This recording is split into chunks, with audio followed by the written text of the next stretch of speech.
नमस्कार दोस्तों, पुनः स्वागत करते हैं आपके अपने YouTube चैनल शाश्वत एकेडमी में। जैसा कि दोस्तों हम आपको पिछली वीडियो में यह पढ़ा चुके हैं कि उत्पत्ति स्रोत के आधार पर शब्दों का जो वर्गीकरण है वह तत्सम, तद्भव, देशज और विदेशज। तो उसी की अगली कड़ी में आज पुनः पढ़ते हैं शब्दों का जो वर्गीकरण है रचना या बनावट के आधार पर।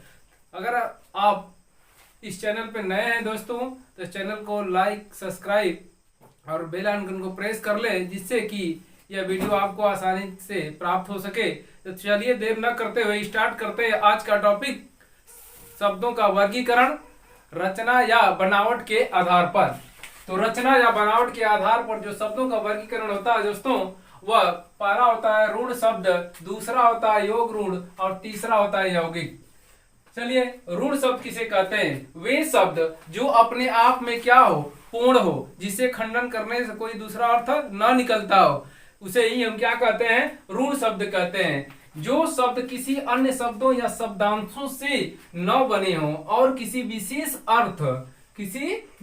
अर्थ को प्रकट करते हैं और अपने आप में क्या हो, पूर्ण हो, वो ऋण शब्द कहलाते हैं। जैसे क्या कह रहा है कि जो शब्द किसी अन्य शब्दों या शब्दांशों से न बने हो, अर्थात शब्दांश क्या होता है?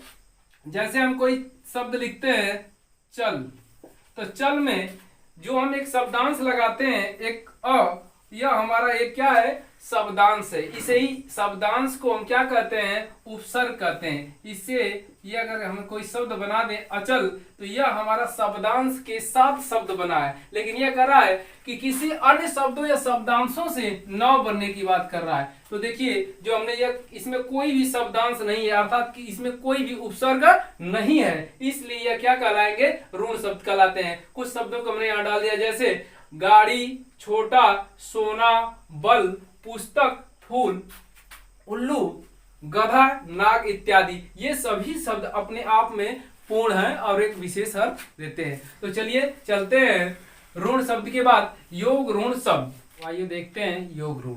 योग ऋण क्या है?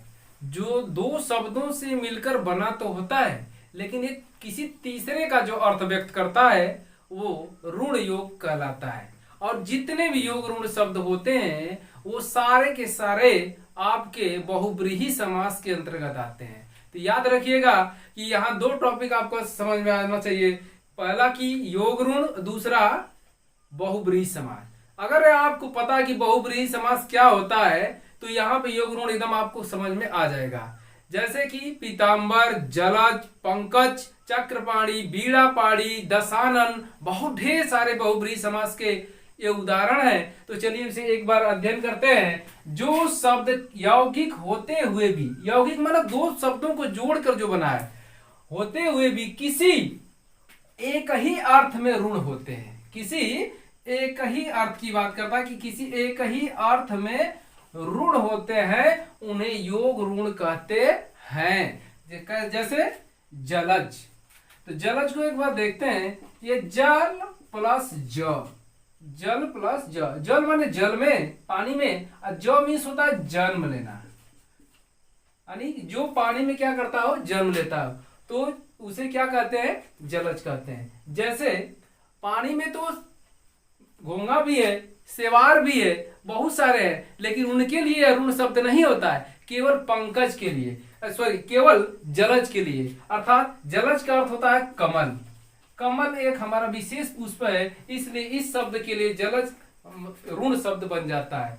और जैसे पंकज, पंक मीन्स कीचड़, ज मीन्स जन्म, कीचड़ में जन्म लेने वाले को लिए, तो हम क्या करते हैं? ये कमल। पीताम्बर, पीला वस्त्र धारण करने वाला। पीला वस्त्र कपड़े की बात नहीं, पीला वस्त्र सारे लोग धारण करते हैं, लेकिन यहाँ पे विशेष अर्थ की बात करता है। पीला वस्त्र जैसे श्री कृष्ण धारण करते हैं, तो यहाँ पे आपका कृष्ण के लिए आया है, एक अलग से अर्थ आता है, इसलिए पीताम्बर। लंबोदर, लंबा उदर वाला, जिसका पेट बड़ा हो इसे हम लंबोदर कहते हैं, एक विशेष अर्थ देता है। अर्थात गणेश जी को हम संबोधित करते हैं लंबा उदर, इसलिए यहाँ पे ये सारे शब्द जो हैं योग ऋण शब्द के अंतर्गत आएंगे। अर्थात याद रखिए कि जितने भी बहुब्रीहि समास के शब्द हैं सारे के सारे शब्द योग ऋण कहलाते हैं। चलिए आगे चलते हैं आपका यौगिक शब्द। चलते हैं यौगिक शब्द की तरफ। यौगिक शब्द किसे कहते हैं? दो शब्दों के मेल से बने हुए शब्द को यौगिक शब्द कहते हैं। या तो दोनों शब्द, एक पहला उपसर्ग हो, दूसरा आपका कोई शब्द हो, पहला कोई शब्द हो या दूसरा कोई प्रत्यय हो, या दोनों ही शब्द हो और पहले वाला भी शब्द हो और लास्ट वाला भी शब्द हो। चलिए उसे पढ़ते हैं एक बार। इसे उदाहरण के तौर पे, यौगिक शब्द वे शब्द जो दो या अधिक शब्दों के योग से, किससे, योग मीन्स जुड़ना, योग से बने हो, उसे ही हम क्या कहते हैं, यौगिक शब्द कहते हैं। वे शब्द जो किसी मूल शब्द में अन्य शब्द या शब्दांशों से उपसर्ग अब्लिक प्रत्यय, शब्दांश कहते हैं किसी भी शब्द के छोटे से छोटे हिस्से को ही हम शब्दांश कहते हैं। और जितने भी शब्दांश होते हैं सभी आपके उपसर्ग या प्रत्यय के अंतर्गत आते हैं। तो चलिए, ये उपसर्ग प्रत्यय लगने से बनते हैं या यौगिक कहलाते हैं।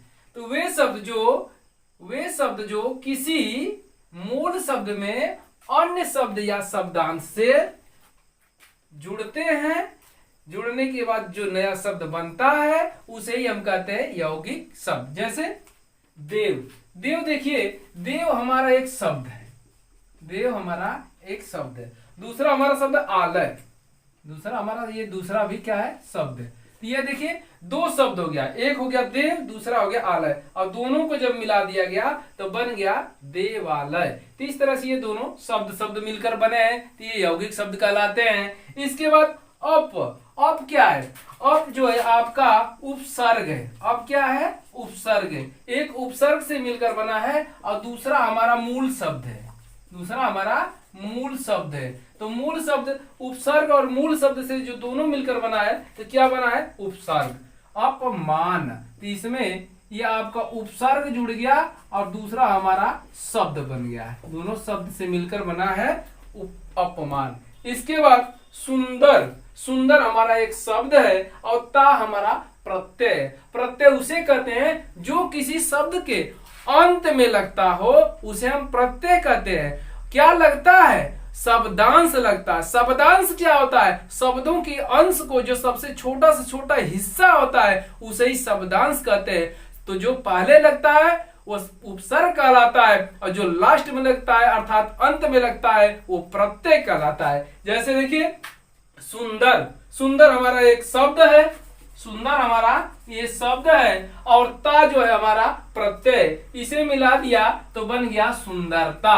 इसके बाद बैल हमारा एक शब्द है, गाड़ी भी हमारा शब्द है, इसे दोनों को जोड़ देंगे तो ये बन जाएगा बैल गाड़ी। इसके बाद अभी हमारा उपसर्ग है और मान हमारा मूल शब्द है। तो उपसर्ग में हम दोनों और शब्द को जोड़ देंगे तो ये बन जाएगा अभिमान। इस तरह से बहुत सारे ऐसे शब्द हैं जो यौगिक शब्द के अंतर्गत आते हैं, लेकिन हमने 2-4 उदाहरण दे दिए हैं। तो जहां तक हम उम्मीद करते हैं दोस्तों यह आज का टॉपिक आपको अच्छी तरह से समझ में आया होगा। यहां से हर परीक्षा में योग शब्द कौन सा है, ऋण शब्द कौन सा है, यौगिक किसे कहते हैं, तो 1 या 2 क्वेश्चन यहां से आते हैं। तो आज की वीडियो दोस्तों यहीं समाप्त करते हैं। तो दोस्तों वीडियो को लाइक करें, चैनल पे नए हैं तो इसे सब्सक्राइब करें और अपने दोस्तों में शेयर करें। मिलते हैं नेक्स्ट वीडियो के साथ, तब तक के लिए दोस्तों धन्यवाद।